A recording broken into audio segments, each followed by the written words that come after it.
itu keistimewaannya Ki Ageng Suryo Mentaram. Malam ini kita hanya nyuplik salah satu konsepnya tentang kebahagiaan dan disebut sebagai kawruh bejo. Bejo itu bukan untung ya. Kalau kamu sering memahami bejo itu kan untung, tapi bejo itu sebenarnya hakikatnya bahagia. Kalau untung itu kan seolah-olah kebetulan untung, tapi bejo itu bahagia. Oke, kita lihat ya. Ini keywordnya. Hidup itu yang paling enak, jangan berlebihan juga jangan kekurangan.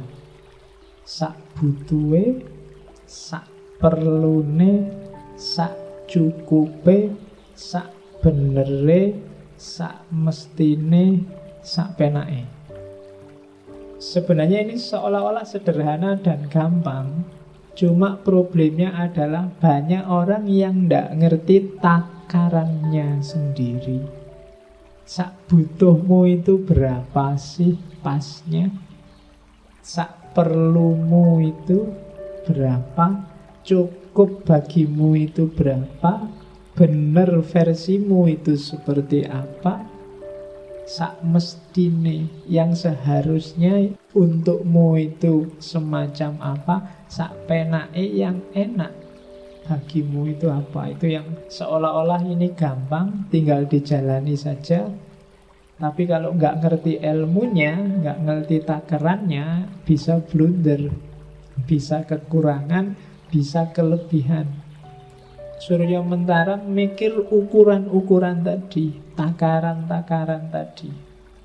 Kalau dalam bahasa ilmiah, gayanya Suryo Mentaram itu gaya reflektif.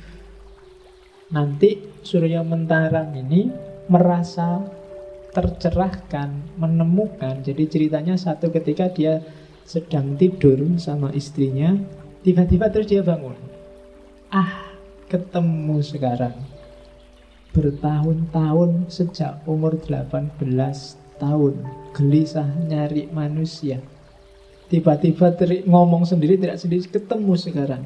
Terus istrinya tanya, "Yo ketemu itu ndi?" Terus saiki menungsone. "Yo iki menungsone itu." Suryo Mentaram yang tiap hari gelisah, tiap hari sumpek, tiap hari nyari menungso, ya dialah sendiri manusia itu. Yang tiap hari nyari jawaban, yang tiap hari sumpek tadi, itulah dia manusia. Cuma tidak kayak Descartes, dia terus loncat ke ranah spiritual bahwa untuk memahami diri, untuk nemu orang, maka orang harus bisa ambil jarak dan lihatlah dirimu sendiri. Jadi keluarkan dirimu dari dirimu, terus tolehlah lihat dirimu sendiri. Di situ kamu akan ngerti siapa dirimu. Di situ kamu akan ketemu pengetahuan sejati, ketemu manusia. Selama ini tidak ketemu manusia karena jadi satu, terlibat. Kamu tidak ngambil jarak. Ilmu itu bisa dipahami kalau ada jarak. Sesuatu itu bisa diketahui kalau ada jaraknya. Ya kalau kamu wajahmu nempel di tembok itu, kamu tidak akan ngerti tembok itu warnanya hijau mateng apa hijau muda. Nggak jelas. Aku ngerti dirimu cakep apa enggak kan ada jarak. Nah aku nempel di situ, enggak. Yang nyampur di situ juga enggak bisa ngawasi satu-satu wajah temenmu kayak apa. Dan dia ketemulah kemudian bisa ternyata aku bisa kenal diriku setelah melakukan retrospeksi tadi. Jadi melihat dirinya sendiri. Jadi dengan paham dirimu kamu akan paham orang lain. Nanti kalau dilanjutkan kayak Ghazali kemarin ya, semakin kamu paham orang lain dan lingkunganmu, semakin kamu akan kenal Allah. Puncak pengetahuan. Dan di situ orang merasakan kebahagiaan sejati. Dan kebahagiaan yang sejati itu tidak tergantung waktu, tempat, keadaan. Boten gumantung papan, wekdal lan kawontenan. Kamu kondisimu seperti apapun, kapanpun, dimanapun bisa merasakan bahagia. Nggak usah jauh-jauh belajar tentang manusia dan mencari manusia. pelajari dirimu. Kesalahannya Surya Mentaram selama ini, dia nyari manusia keluar dari dirinya sendiri. Padahal manusia itu ada dalam dirinya sendiri. Makanya tiba-tiba tidur terus bangun, ketemu sekarang. Selama ini terlalu sibuk nyari keluar. Dianggapnya yang bikin nyaman itu sesuatu yang di luar diri. Padahal enggak. Yang bikin nyaman itu dirimu sendiri. Maka pelajarilah hakikat dirimu. Dan hiduplah, katanya Surya Mentaram, saiki ing kene lan ngene. Jadi kunci pertama pengawian pribadi itu, kita harus hidup sekarang, di sini, dan begini. Sekarang berarti nggak harus galau karena masa lalu dan khawatir tentang masa depan. Engkene berarti hiduplah di sini. Kalau kamu hidup di Jogja dan pikiranmu di kampung, pasti kamu tidak bahagia. Nikmati kedisinianmu. Nah, sekarang kita lihat. Ini mulai masuk ke Kawruh Bekjo. Kita lihat seperti apa kondisi yang bikin manusia bahagia dan tidak bahagia. Katanya Surya Mentaram, manusia itu yang nyetir adalah keinginannya, hasratnya. Di kalimat-kalimat awal Kawruh Bekjo itu, kalau diterjemahkan kalimatnya itu, di atas bumi dan di kolong langit ini tidak ada barang yang pantas dicari, dihindari, atau ditolak mati-matian. Meskipun demikian, manusia tentu berusaha mati-matian untuk menghindari, mencari, atau menolak sesuatu. Walaupun itu tidak sepantasnya dicari, ditolak, atau dihindari. Padahal apa yang dicari atau ditolaknya itu tidak menyebabkan orang bahagia dan senang selamanya, atau celaka atau susah selamanya. Tapi pada waktu orang menginginkan sesuatu, pasti dia mengira atau berpendapat bahwa jika keinginanku tercapai, tentulah aku bahagia dan senang selamanya. Dan jika tidak tercapai, tentulah aku celaka dan susah selamanya. Jadi yang pertama, hidup disetir oleh keinginan, bukan akal yang jelas. Akal itu sering-sering tugasnya hanya ngasih justifikasi, pembenaran bahwa yang kamu lakukan benar dan baik. Itu kerjanya akal. Lokomotifnya itu biasanya keinginan. Sumbernya keinginan, ada yang bilang hati, Pak. Ya, hati sumbernya, tapi dari hati timbul hasrat. Di situ muncul keinginan. Dan keinginan inilah nanti sering jadi sumber masalah. Maka harus pas dosisnya. Jadi tidak pernah orang itu mandek dengan keinginannya. Dia selalu nambah. Ketika tercapai dia mesti terus nambah lagi. Asal punya rumah itu syukur, Pak. Punya rumah benar. Wah, ini rumah ini harusnya dibikin gini. Ini harusnya nambah lagi kan. Ditingkat lah, dibikin apalah. Levelnya naik lagi. Nanti rumahnya tingkat. Wah, ini kalau cuma satu tidak bisa. Anakku 3. Wah, ini harus punya lagi nih kan. Tidak pernah mandek. Cuma kadang-kadang tidak tercapai keinginanmu. Kalau tidak tercapai, mungkret.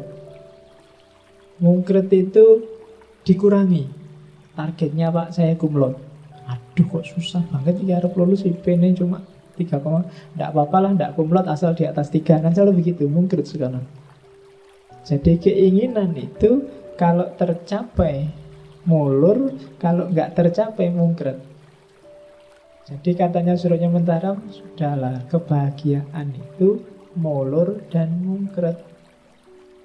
Entah dikurangi jumlahnya, mungkret itu entah dikurangi kualitasnya. Konsekuensinya apa? Berarti apa? Senang dan susah itu semua sifatnya sementara. Keinginanmu tercapai, molor kan? Yang tadi tercapai ini kan senang. Tapi karena mulur, ya sudah selesai senangnya. Kamu punya target lagi, sudah nggak senang lagi. keinginanmu nggak tercapai, kamu sumpek, sedih, susah. Ketika kamu sumpek, akhirnya mungkret. Karena kamu kurangi standarnya jadi mungkret, akhirnya tercapai dan kamu senang. Cuma begitu ini seneng, mulur lagi. Dan itu manusia. Jadi kesenangan dan kesedihannya manusia itu sementara. Pengertian bahwa hidup ini mulur dan mungkret berarti berimplikasi sosial. Jangan iri, jangan sombong. Secara sosial, secara individual, maka tenanglah, tentramlah. Jadi tidak mungkin hidupmu itu seneng terus, dan juga tidak mungkin susah terus. Kalau kamu bisa memahami dirimu sendiri, selalu ada seneng kemudian susah. Di balik susah, di situ ada seneng. Ada mulur, ada mungkretnya. Ketika kamu susah, biasa aja, sebentar lagi akan lewat. Ketika kamu senang juga tidak harus terlalu hura-hura, sebentar lagi akan lewat. Jadi tidak ada yang selamanya. Hakikat hidup ini semuanya serba sementara, termasuk urusan rasa. Kalau prinsip ini yang jadi pedoman, maka kita akan tentram. Rasa hidupmu akan nyaman. Cuma hindarilah ini dengan bekal mulur mungkret dan seneng susah tadi. Hindari neraka dunia. Katanya Surya Menteram, nerakanya hidup. Kalau kamu punya 4 karakter ini, pasti isinya susah terus, gak ada senangnya. Hindari ini. Yang pertama apa? Meri, iri. Begitu kamu iri, hidupmu tiap hari neraka. Kamu merasa jelek dan kamu anggap temanmu cakep dan kamu iri, itu wassalam sudah. Kamu tiap hari bisa tekanan batin itu. Karena kamu meri, itu sudah neraka, sudah tiap hari. Jadi jangan meri dalam hal apapun. Yang kedua, sombong, merasa tinggi. Jangan salah, orang yang sombong itu juga neraka sendiri buat dirinya. Merasa tinggi, merasa lebih baik, merasa lebih benar, merasa lebih utama, itu dia susah dewe nanti hidupnya. Dia akan memposisikan dirinya untuk selalu kelihatan lebih baik, selalu kelihatan lebih tinggi, selalu kelihatan lebih utama. Merasa lebih besar, merasa lebih tinggi, merasa lebih pinter, merasa lebih bermanfaat, merasa itu alamat sudah. Wassalam. Jadi jangan pambegan, jangan sombong. Yang ketiga, jangan getun.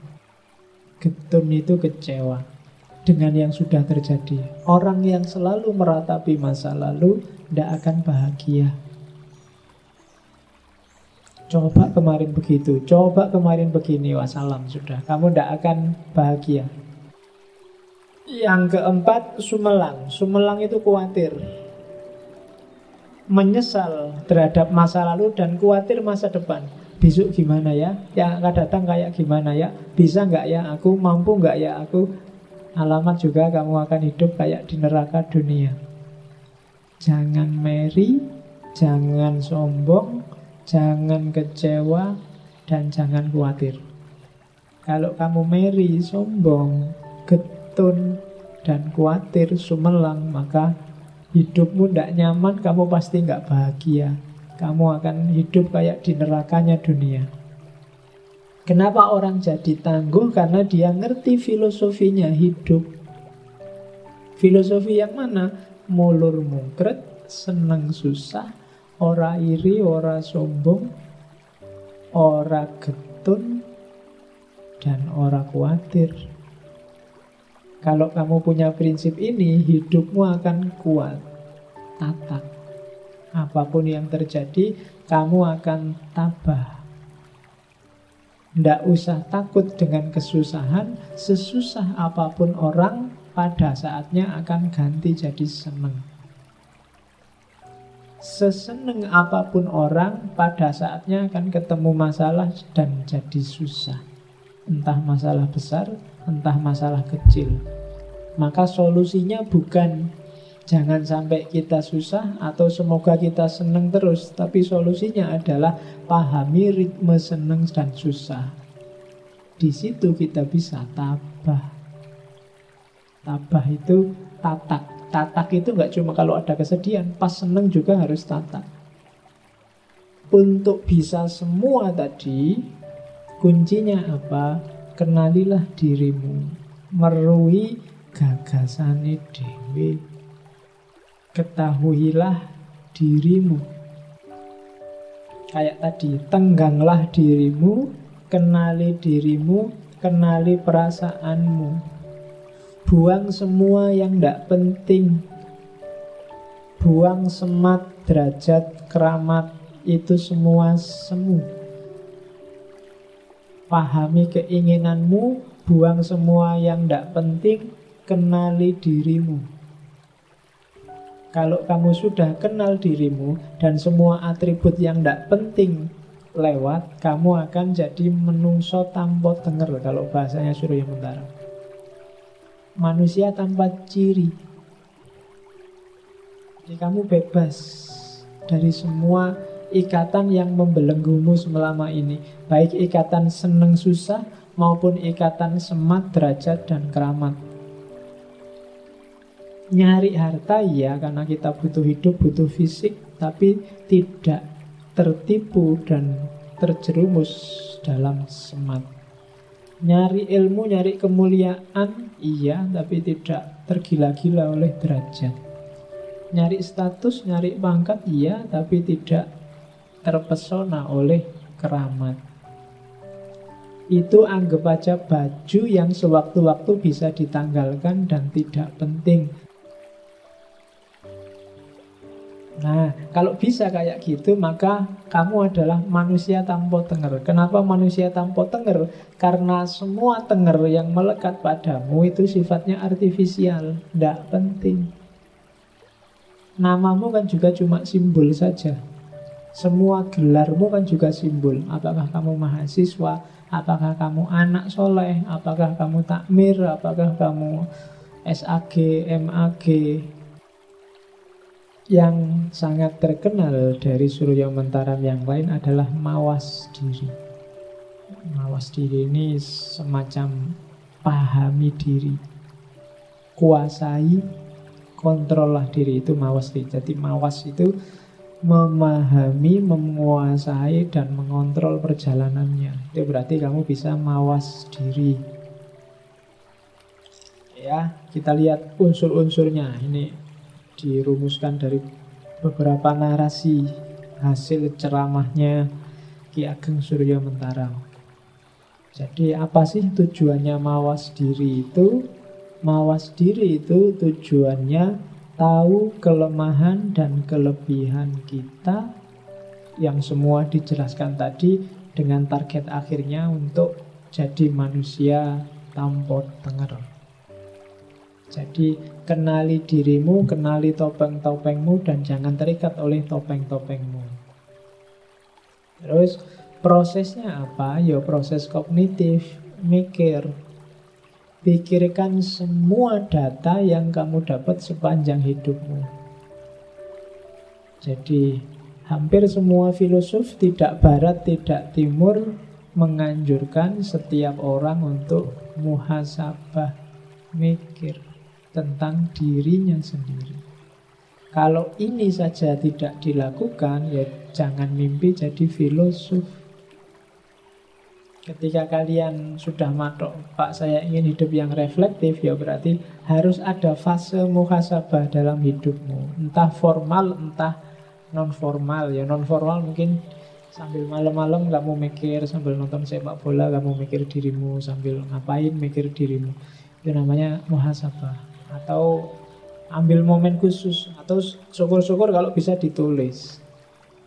Siapa sih dirimu itu menurutmu? Jadi membaca dirimu menurut kamu sendiri. Nah, itu namanya muhasabah. Jadi ada proses kognitifnya. Apa yang dilakukan orang saat muhasabah? Yang pertama nyawang karep Nyawang karep itu pahami keinginanmu, hasratmu. Apa saja sih targetmu? Itu nyawang karep. Yang kedua, mandu karep. Setelah kamu pahami keinginanmu, sekarang kontrollah keinginanmu. Jangan dilampiaskan sembarangan, diatur strateginya, diatur mana yang layak dikarepi dan mana yang jangan dikarepi. Yang ketiga, baru membebaskan diri dari karep. Boleh punya keinginan, tapi jangan disetir hidupmu oleh keinginan. Jangan diperbudak oleh keinginan. Apalagi keinginan-keinginan yang artifisial. Jadi hidup jangan dirajai oleh keinginan semata.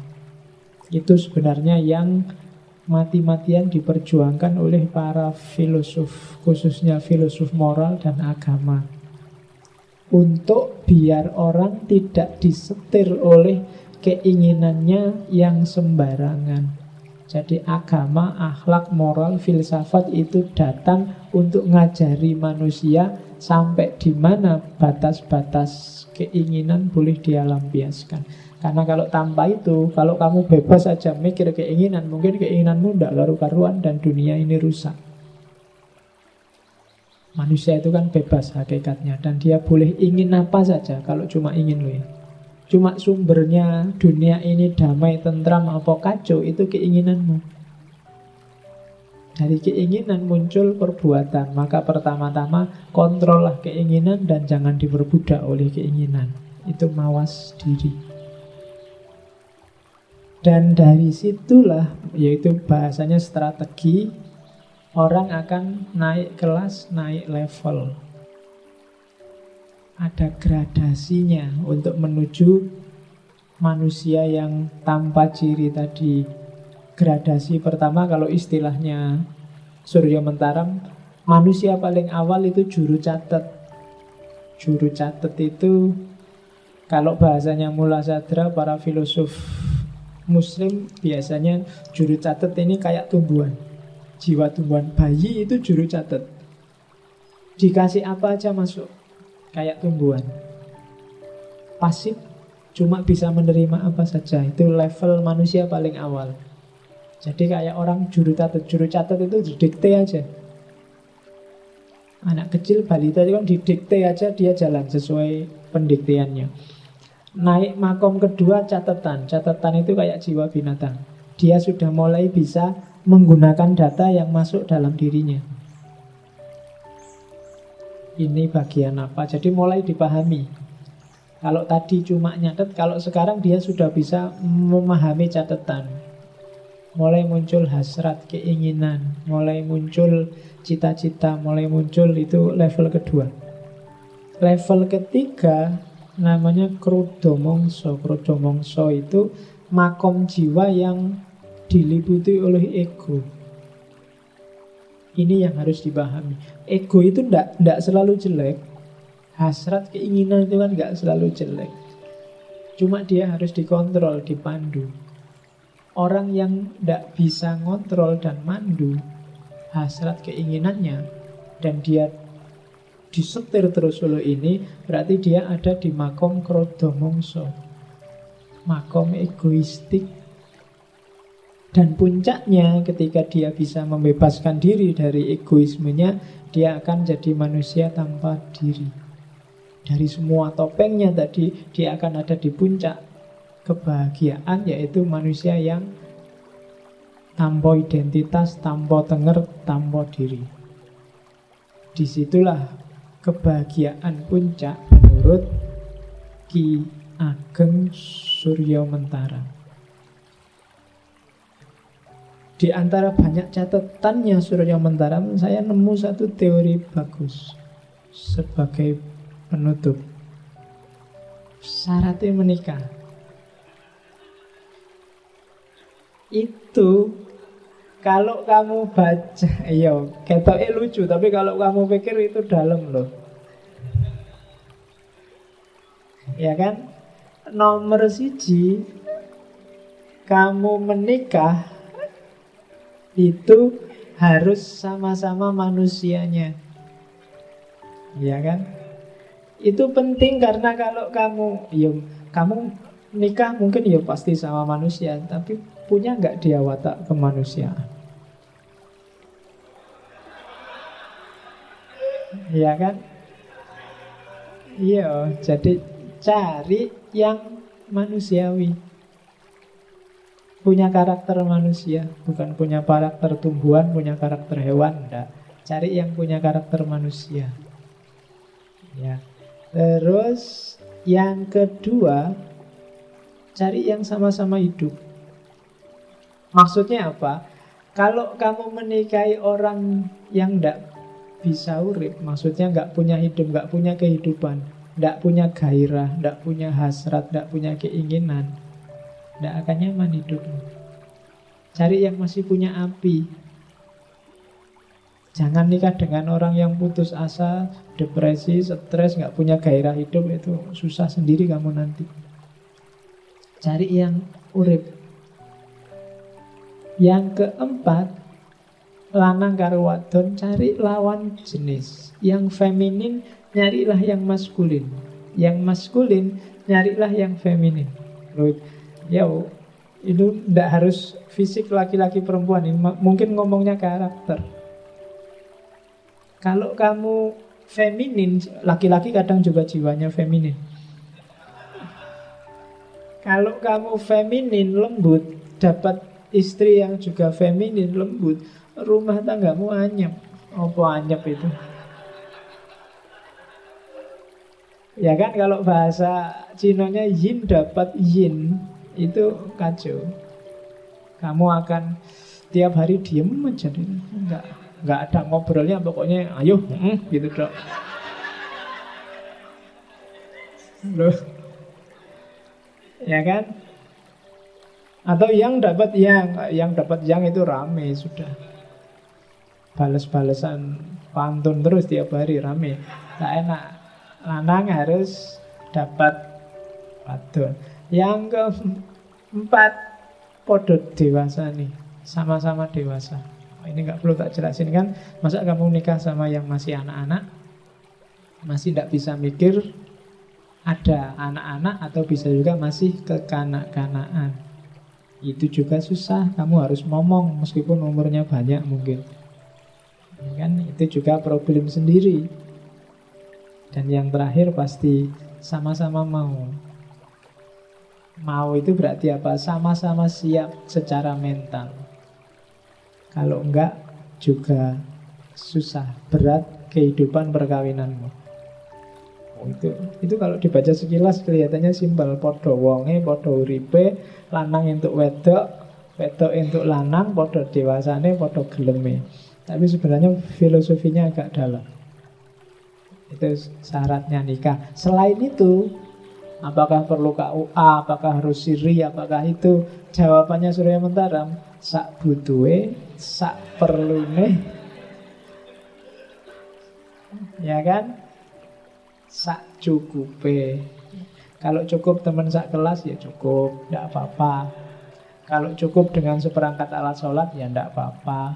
Kalau cukupnya seperangkat alat sekolah juga tidak apa-apa. Ya kan? Selain itu bisa dinego. Cuma yang 5 di atas itu carilah dengan standarmu sendiri, jangan dinego. Kamu nyari yang bukan manusia juga susah, yang satu nggak hidup juga susah, yang sesama jenis itu masalah. Ya kan? Baik lahir maupun batin. Yang masih kanak-kanak juga masalah, yang nggak mau juga masalah. Nah, jadi yang penting gelem, dewasa, lawan jenis, urip, podo menungsani. Nah, itu syaratnya orang nikah. Selain itu standarnya subjektif. Sak butuhe, sak perlune, sak cukup.